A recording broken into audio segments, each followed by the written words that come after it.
How to turn off incoming video in Microsoft Teams. MS Teams allows meeting participants to share their video with everyone. But there might be cases where it affects the call quality because of the internet bandwidth limitations. Some devices might also run slow when receiving videos from multiple meeting attendees, or there might be a need to conserve battery life, for example, when you are using Teams on a mobile device and on the go.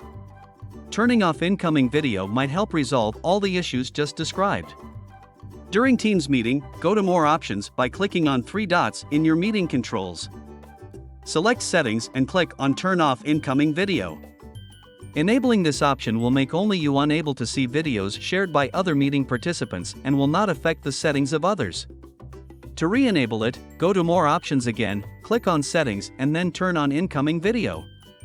Thanks for watching. Leave a thumbs up if this guide helped you. Subscribe for more similar videos.